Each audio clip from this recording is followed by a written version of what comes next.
Hey guys, welcome back. Today we have 3 more great SPAC stocks for you that is still very cheap with a lot of upside potential that you may want to buy soon. And of course, remember, this is a SPAC stock, so it is considered a speculative investment. And lastly, full disclaimer, this is just my opinion and not financial advice, so please do your own further research. With that said, let's get into it. So first, we must do a quick recap of the 4 key strategies for a profitable SPAC trade. Again, I must keep emphasizing this so that we remember to strictly keep with our trading strategies and not let our emotions get involved. I won't go into details as we already learned this in our previous video based on how hedge funds trade SPAC. If you have not watched it, please watch the detailed video explanation on SPAC strategies above. Okay, so number 1, we will only buy SPAC stocks with reputable sponsors or great management. Number 2, we want to buy in at the early IPO stage. Number 3, buy at or near redemption IPO price. And then step number 4, we will sell at deal announcement. Okay, so the first SPAC stock we have to buy is Group 9 Acquisition Corp, GNACU. This SPAC just IPO'd on January 15 and raised $200 million. Its focus is to look for targets in digital media as well as those adjacent industries such as social media, e-commerce, events, digital publishing, and marketing. What's interesting about this SPAC, and as the name mentioned, it is sponsored by Group 9. Group 9 is the #1 video publisher in mobile in the US with over 45 million active users visiting their sites every day. You've probably seen many of their catchy videos and content on Facebook or other sites. They own popular brands such as The Dodo, Thrillist, NowThis, Seeker, and more recently Pop Sugar, who they just merged with.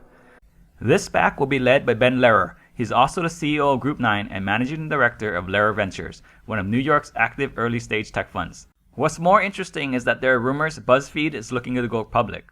If GNACU was to merge with BuzzFeed and then combine or buy out Group 9 thereafter, then you could have a very powerful digital media publishing conglomerate. Furthermore, there are a lot of opportunities for a deal as digital media properties know they have to consolidate to better negotiate with Facebook and Google. Hence, I would not be surprised if Ben is able to secure a deal very quickly. In looking at step 2, the stock just IPO'd on Friday and immediately popped to $11.10. This shows that there are very good demand for this SPAC, but unfortunately we would not be able to get into the SPAC at the IPO price. Next, let's take a look at the technical to see the price action and determine a good price for us to get in. Remember, we want to buy at or near the redemption price of $10. However, as this stock is still so new, there isn't enough data to really get a good idea of the technical. Just looking at the charts, we see that it has strong resistance and selling pressure at $11.50 at least on its first day. There's support at $10.65 and $10.45. But if we break it down to its fundamentals, we know that the base asset value of this SPAC is $10. However, since we are buying in early on the unit level, this SPAC also includes 1/3 of a warrant. A typical SPAC warrant usually trades for around $2 each. Thus, the max price we should buy this SPAC is at $10.66. $10 for the stock plus 66 cents for the warrants since we only get 1/3 for each unit, which gives us the max price of $10.66. Given this, at the current price of $11.10, I would not be buying here. I will wait until the demand has fallen or if hedge funds takes profits and start selling, which will push the price lower. If it gets to our target price of $10.66 or lower, then we can start buying.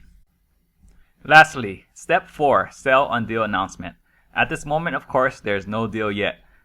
But given Ben's experience and all his connections in the digital media industry, as well as his venture fund access to tech startups, I'm confident Ben will be able to find a good deal very soon. Additionally, the SPAC could move higher after it splits in 52 days. Currently, the SPAC is not tradable on Robinhood, but once it splits, the stock will be tradable and it may bring in more retail investors from Robinhood. Next, we have 26 Capital Acquisition Corp, ADERU. This IPO just raised $240 million on January 15.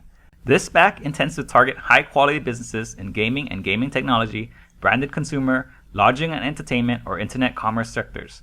The company is led by CEO Jason ADERU, who is a known activist investor through his company Spring Owl Asset Management. At Spring Owl, Jason invested in a number of gaming businesses including Las Vegas Sands, IGT, Playtech, and bwin.party, which is like sports bets and party poker, before it was purchased by GVC, a deal in which Jason played a huge role to make it happen. Thus, he is very experienced and connected within the gaming and online gaming sectors, which is one of the hottest trending sectors. With many states looking to legalize online gaming soon, I expect any deal in the online gaming sector will immediately increase the SPAC price dramatically. Additionally, Jason is so experienced in this sector, I am confident he can find a good deal. In looking at step 2, although we won't be able to get in on the IPO day, the stock just IPO'd yesterday and last traded at $10.55, which is still trading in a cheap range. In looking at the technicals, we see that it has strong resistance at $10.68 with support at $10.40. For this particular SPAC, since we are buying in early at the unit level, we will also get 1/2 of a warrant. Given that we know that the stock is worth $10, and if a typical warrant trades at $2, then our max price is $11. $10 for the stock and $1 for the warrant, since we only get half per SPAC unit. Thus, since the stock is still trading under $11, I would start buying now and more if it goes lower. Next, we have Edify Acquisition Corp, EACPU. This SPAC just IPO'd on the 15th and raised $240 million. This SPAC intends to focus on the education technology, workforce development, and human capital management industries. The chairwoman is Susan Wolford, who is also the vice chair at BMO Capital Markets, focusing on business and educational service. Prior to that, Susan was also an investment banker for 25 years, completing many financing and M&A transactions across various industry groups. However, for the past 12 years, she has been focusing her efforts on the educational service industry. Just looking at Susan's experience in the educational space and as one of the thought leaders in this group, I'm confident she will be able to find us a good deal. Additionally, any deal in the educational tech sector will likely send the shares higher because the educational space is very popular, and now with students forced to learn remotely from home, there should be many good companies looking to go public. Thus, this is another SPAC that could be a potential winner. In looking at step 2, although we will not be able to get in at the IPO price, the stock just started trading on Friday and still within a very cheap range. The stock last traded at only $10.40. In looking at the technicals and price action, we see that it peaked at $10.40 with strong support at around $10.17. Here, since we are buying in early on the unit level, this SPAC also includes half of a warrant. Since other SPAC warrants usually start trading at around $2 each, using simple math, we know that this SPAC right now should be worth $10 for the stock plus $1 for the warrant, which gives us a max buy price of $11. Thus, at the current price of $10.40, it is very cheap. I would start buying here and more if it goes lower. In summary, these are 3 SPACs that are very cheap. Since we are getting in early at the unit level, the additional warrants really make these SPACs a very good buy, given the downside protection of $10 and the extra value we get from the free warrants. That's all for today. Comment below and let me know what you think about these SPACs. Are there any other interesting SPACs that you're looking at? And lastly, remember, this is just my opinion and not financial advice, so please do your own further research. Happy trading, and please don't forget to subscribe.